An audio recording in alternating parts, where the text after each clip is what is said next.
Hello, it's Alex, the Bookubus.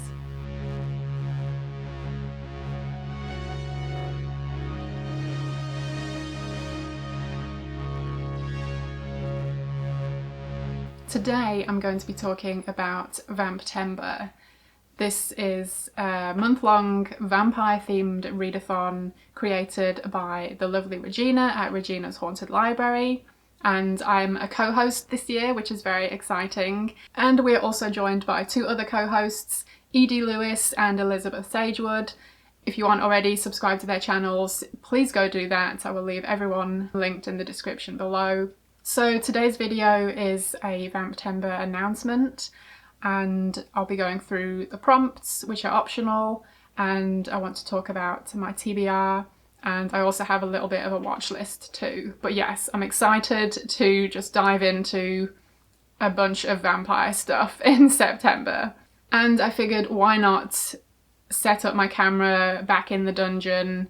I don't have any accoutrements behind me, so it's just a blank wall. Also, I was hoping to set up some red mood lighting just to really set the scene, but I don't know where the lights are, so anyway, we're going with it. But okay, first let's talk about the prompts. So the book prompts can be used for, books, short stories, comics, graphic novels, poems, whatever you want really. So number one is something old, read a classic pre-20th century vampire book or story, etc. Number two is something new, so read a vampire book, etc. published within the past decade. Number three is something bloody, so read a vampire-themed extreme book or story. And number four is something just for you, read or reread a favourite vampire-themed young adult book or story, etc. So yeah, they're optional, do what you want really, as long as it's vampires. And we also have a group read, which is Vampires of El Norte by Isabel Cañas, and I'm a terrible co-host because I'm not actually going to join in with the group read. It sounds interesting, but from what I've heard, it's pretty romance heavy, and that's just not really my thing. But of course, I told the others to go ahead because I'm sure other people would be interested to read this one. So yeah, go check out Regina's video for details on where discussion is going to be happening for that. And then there's some optional fun stuff. So one is to dress up like a vampire and share images or videos on social media. Number two, create your own vampire themed artwork and or written work and share it on social media. And number three, watch a vampy film or TV show and review it on social media. So yeah, all of the prompts are optional. They're just for fun, but yeah, if you want to join in with them, please do. If not, just go with the vampire theme in general. That would be cool too. Please do go watch everyone else's announcement videos and definitely check Regina's just in case any of the prompts have been tweaked. I know she was talking about maybe adding one about visiting a vampy location, like a graveyard or a museum that has, vampire stuff. So anyway, double check on that, but I think that's everything, at least at the time of filming. Okay, so now I'm going to talk about my TBR, and I have pulled out more books than I think I'm going to be able to read in the month, but at least I've got options. First up is a vampire anthology. This is Blood Is Not Enough and was published in 1989. So yeah, if I'm in the mood for some short stories, then this will be the one I pick up. I love this cover. Next up is My Soul to Keep by Tananarive Due. This is a book I've been meaning to read for years, so I'm finally going to make this happen. This is definitely one I want to prioritise for the month. And this is, I've heard some people describe it as a vampire novel and some people say that it isn't, but I think it's at least about characters who have immortality, and I believe there's blood involved somewhere. So yeah, it definitely sounds at least vampire adjacent. So I'm really curious to read it. Otherwise, really don't know anything about the plot, but I've read some other of Tananarive Due's novels and absolutely loved them. So I'm really excited to read more by her. Next up is First by Michael Sicilioni.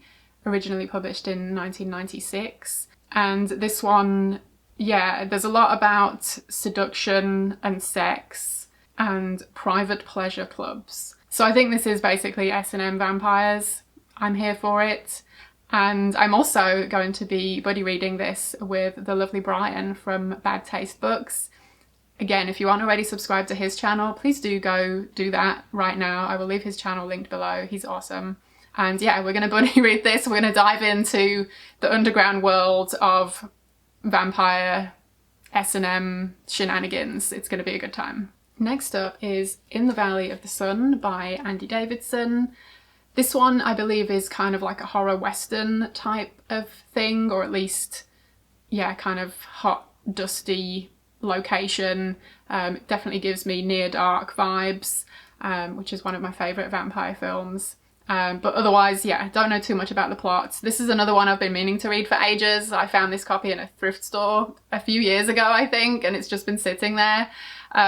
Yeah, I feel like I already have way too many books that I want to prioritise, so I'm not sure if this is gonna make it, but I do want to read it sometime. Next up is Code Red by our St. Clair, our very own Regina. And the tagline is, "The vampires are running the asylum." That's right, it's vampires in an asylum. That's really all I need to know. I've been meaning to pick this one up for a while, and yeah, now is going to be the perfect time to do so. I have read some of Regina's other work, and she is really a talented author, so I have no doubt that this is going to be a really good time. Next up, I have a few YA vampire books, because, you know, vampires are for everyone of any age. So yeah, I've got a couple of vintage ones and then one newer one.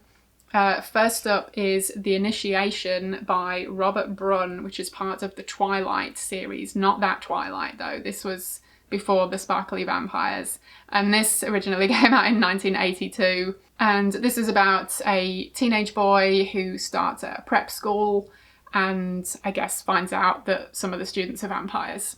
Yeah, sounds like a good time to me. Next is Bloodsport by R.C. Scott, and this is from the Dark Forces series. This one originally came out in 1984, and this one is gymnastic vampires. So we've got a gymnastic troupe who I guess are vampires. I don't really know any more than that. Why would you need to know more? That just sounds brilliant. And R.C. Scott is actually a pseudonym for Larry Weinberg and Hedda Nussbaum, and I've read another book that they co-wrote in the Dark Forces series. I think it was The Charming, the one with the cat on the cover, but the pen name was different, which is kind of interesting. But yeah, Hedda Nussbaum is a whole like disturbing rabbit hole true crime that you can dive into if you so wish. Yeah, I'm not going to go into it here, but I don't know, it's just very interesting and strange to yeah, have some of the books she wrote, because yeah, it's a really it's a very tragic story. Anyway, don't want to dwell too much on that right this moment, but yeah, let's see. Next up is just simple title, Vampire. You know what you're getting now.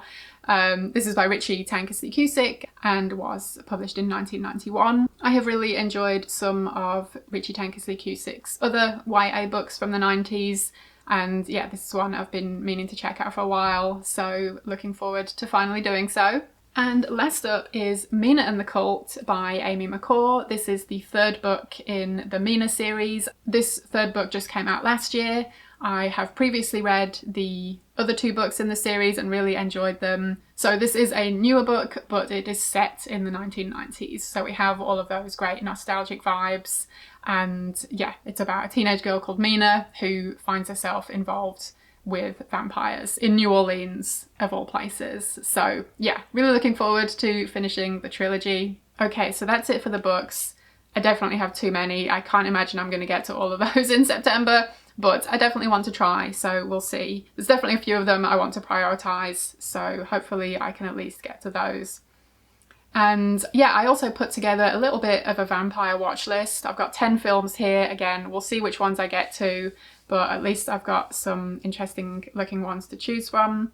So first up is The Kiss of the Vampire from 1963. This is about a couple honeymooning in Bavaria, and I guess they meet a vampire. Sounds good to me. Next up is Planet of the Vampires from 1965. This is about, a team of astronauts who visit a planet and find some strange inhabitants. Maybe they're vampires. This is directed by Mario Bava. I've watched a bunch of his other films and loved them, so I'm excited to check this one out. Next is Requiem for a Vampire from 1971. Two girls get lost in the French countryside, wind up in a haunted chateau, and there's a vampire. So yeah, this one probably has plenty of sleaze, and I'm here for it. Next up is Dinner with a Vampire from 1988. The first line of the synopsis is, a camera crew unearths a 1,000-year-old vampire from Mesopotamia. Need I say more?